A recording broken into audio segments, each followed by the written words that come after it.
যুক্তরাষ্ট্র গ্রিনল্যান্ডে সামরিক বল প্রয়োগের চেষ্টা করলে অস্তিত্ব হারাবে পশ্চিমাদের সামরিক জোট ন্যাটো, এমন মন্তব্য করেছেন ডেনমার্কের প্রধানমন্ত্রী মেটে ফ্রেডরিকসেন।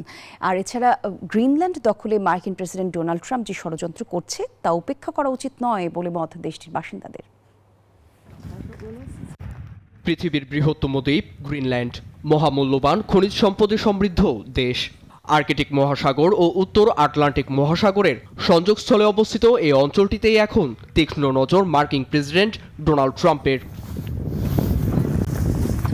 দ্বিতীয় মেয়াদে মার্কিন মসনদে বসেই ডেনমার্কের স্বায়ত্তশাসিত অঞ্চলটিকে যুক্তরাষ্ট্রের মানচিত্রের সঙ্গে যুক্ত করতে মরিয়া ট্রাম্প। সম্প্রতি দক্ষিণ আমেরিকার দেশ ভেনেজুয়েলায় সামরিক হামলা পর্যবেক্ষণ শেষে ট্রাম্পের গ্রিনল্যান্ডকে মার্কিন ভূখণ্ডে পরিণত করার আশ ব্যক্ত করেন। এতে আতঙ্কে দিন কাটছে গ্রিনল্যান্ডের নাগরিকদের। ট্রাম্পের বার্তা অবশ্যই গুরুত্বের সঙ্গে দেখতে হবে, কারণ তিনি মন মর্জি পদক্ষেপ নেন। এক বছর ধরে তার হুমকি শুনে আসছি, কিন্তু এবার তার মন্তব্য সত্যি আমাদের দুশ্চিন্তায় ফেলেছে।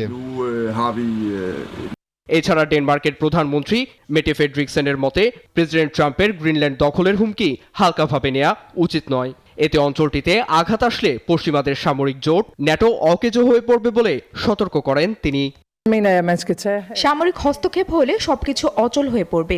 দ্বিতীয় বিশ্বযুদ্ধ শেষে যে নিরাপত্তা প্রদান করা হয়েছিল তাও আর কার্যকর থাকবে না।